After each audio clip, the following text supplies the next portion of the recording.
السلام عليكم، يا رب تكونوا بخير. النهارده ان شاء الله هنعمل مع بعض صينيه كده الاكله لذيذه سهله سريعه وكمان اقتصاديه. طب ما تيجوا تعملوها معايا وانتوا تعرفوا هي ايه؟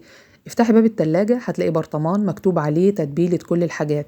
عملناها مع بعض قبل كده على القناة وجابت نسبة مشاهدات عالية جدا، وهي تستحقها فعلا لأنها تتبيلة ممتازة وبتنفع لكل أنواع الأكل اللي ممكن تعمليها: أسماك، لحوم، فراخ، مكرونات، كل حاجة. هي تعتبر أساسية وبنضيف عليها لمسة كده. هقولك هي ايه دلوقتي. التتبيلة دي فيها طبعا توم، خل، ليمون، كل حاجة. هناخد منها معلقتين 3 حلوين كده، وخدي بالك لما بتنضاف لأي حاجة كده بزيادة شوية بتديها طعم حلو جدا. طيب بعد ما خدنا 3 4 معالق هنضيف لها ايه بقى؟ دي اللمسة اللي بقولك عليها مع تتبيلة كل حاجة بتعمليها.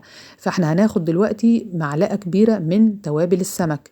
فهتقولي لي واحنا هنعمل سمك؟ هقول لك يا ست استني بس كملي معايا الفيديو وانت تشوفي هنعمل ايه. حاجه ظريفه جدا. هنقلب بقى معلقه التوابل دي على التتبيله بتاعتنا لغايه ما يتشربوا كده من بعض ويمتزجوا كويس جدا. وبعدين نعمل ايه؟ نروح بقى نجيب صينيه فاضيه نحط فيها شرايح من البصل، سواء قطعتيه بقى جوليان كده زي ما احنا عاملينه جوانح، او قطعتيه مربعات، مفيش مشكله.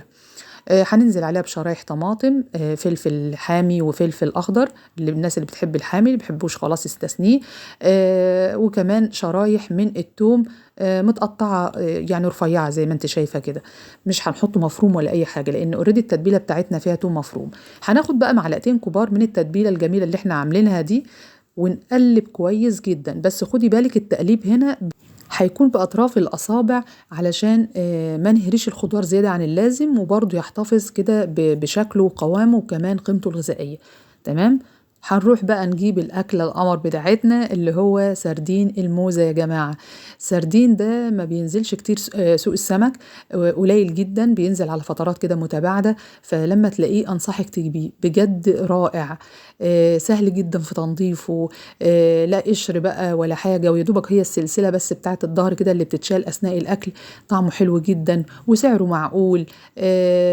هنحط له بقى دلوقتي نكمل مع بعض، بس أقولك نعمل إيه. هنحط له معلقتين كبار كده من التتبيلة اللي احنا عملناها. وما زلت برجع أقولك دايما يعني التقليب في الوصفة بتاعتنا دي يكون على خفيف جدا علشان الحاجة ما تتهريش مننا.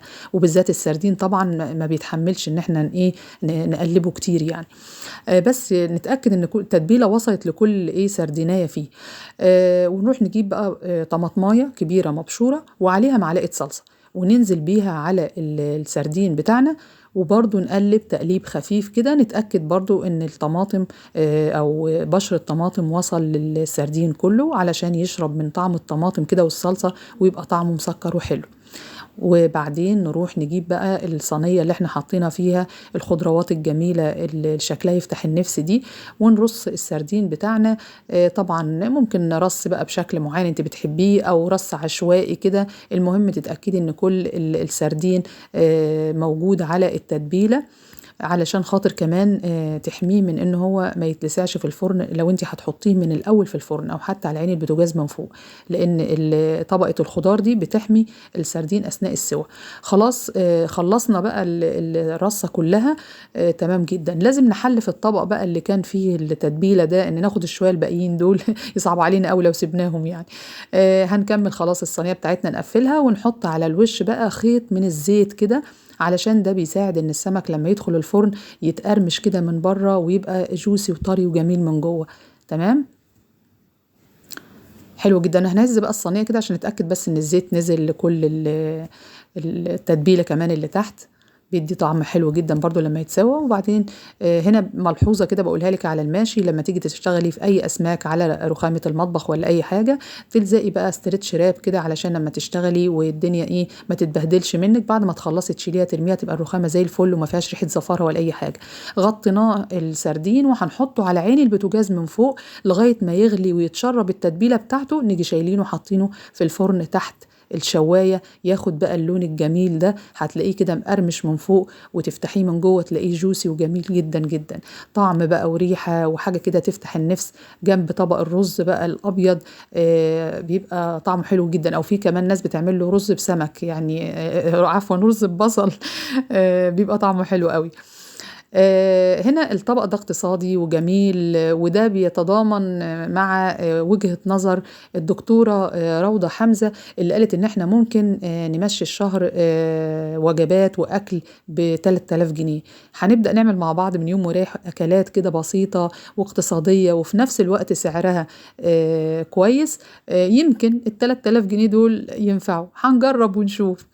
نفتح بقى السمك كده، شوفي ما شاء الله دايب مستوي، طعمه حلو قوي، شكله كمان لذيذ، ولما تاخدي بقى التتبيله اللي تحته كده تاكليها بالمعلقه بقى طعمها حلو قوي، ما شاء الله بجد روعه. طبعا احنا مسكنا بقى السمك بايدينا، وهنا بنعتذر لمدام امينه شلبايه اللي دايما تقول بقى الشوكه والسكينه والاتيكيت والحاجات دي، لا قدام الطبق ده مش ممكن تستخدمي شوكه وسكينه، لازم على طول هتشتغلي بايديكي، فده يعني ده الطبيعي مع اكل السمك يعني. اتمنى يكون الفيديو عجبكم. هنجرب يعني في المرات اللي جايه ان شاء الله وجبات بسيطه وسهله وسريعه وكمان مغذيه علشان نشوف ال3000 جنيه هيكفونا ولا لا. في امان الله.